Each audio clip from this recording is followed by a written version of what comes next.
Господа, всем привет!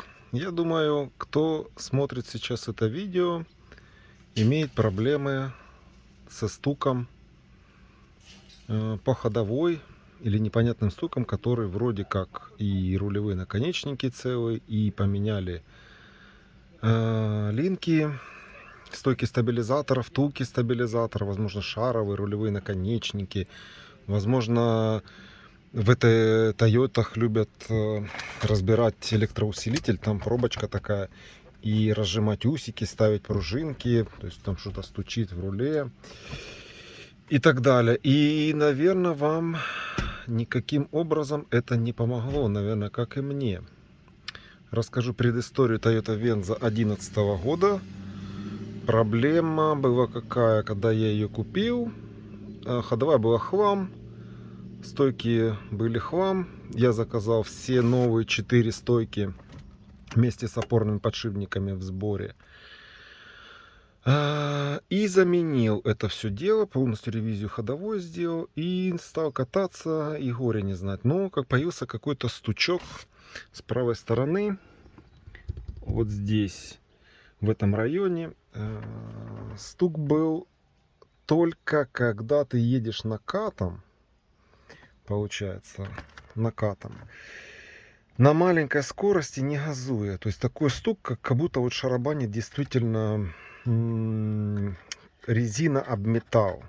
Вот такое, ба-ба-бам-бам-бам. Никак, то есть у меня подозрения уже были, я же поменял стойки стабилизатора, втулки стабилизатора, шум не пропал. Я поменял шаровую, хотя она была еще более-менее еще в таком состоянии рабочем. Шум тоже не ушел, то есть я уже всю машину облазил. В рулевую колонку пошел, посмотрел там все эти люфты, зазоры. Проверил все рычаги, сайлентблоки. Ну, как бы стучать нечему. Уже решил на опоры двигателя всевозможные. То есть я все их перепроверил, облазил. То есть, ну что оно стучит, непонятно. То есть, если бы это была юзанная машина, ну, как бы ходовка была юзанная, было бы, как бы я первым делом бы полез, наверное, в стойку и в опорный подшипник смотреть. Но так как они были новые и не дешевые, то есть стойки Monroe, я туда даже не заглядывал. Вот сейчас покажу стойку. Вот такая стоечка, она продается в сборе. Это стойка Monroe, она продается в сборе вместе с пружиной и опорным подшипником. Вот такой. С отбойниками, с резинками. Ну, то есть она готовая. То есть ты открутил старую и поставил новую. Вот так вот. Ты не паришься. То есть, если бы какой-то был дешман, китайчатина и так далее, ну ладно, было бы понятно. Я бы, наверное, сюда полез, первым делом бы и проверил.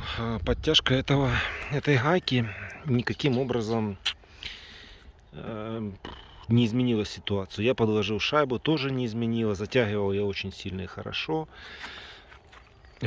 Продиагностировал таким образом, что когда помощник машину шатал, я просто здесь держал рукой и чувствовал прям этот стук. Тук-тук-тук-тук. И стук себя проявлял, особенно утром на холодную машину. Очень отчетливо слышно с утра, когда холодно. Вот, было принято решение вернуть стойку по гарантии и новую поставить. То есть вот такая ситуация. Меня немножечко смутила какая история. То есть шток, вот он. Он имеет спил. Лыску так называемую, да? Вот мы ее видим. Вот она лыска. Которая не дает штоку проворачиваться. И на левой стойке эта лыска, она спереди, вот здесь. На этой стойке почему-то она вот здесь, с правой стороны. И новую стойку я, которую уже поменял, лыска была с этой стороны. Ну, у меня закрадывается мысль о том, что просто, наверное, скорее всего, каким-то образом неправильно собрали опору подшипника. Ну, мне как бы без разницы разбираться с этим нет смысла, потому что это все по гарантии я поменяю.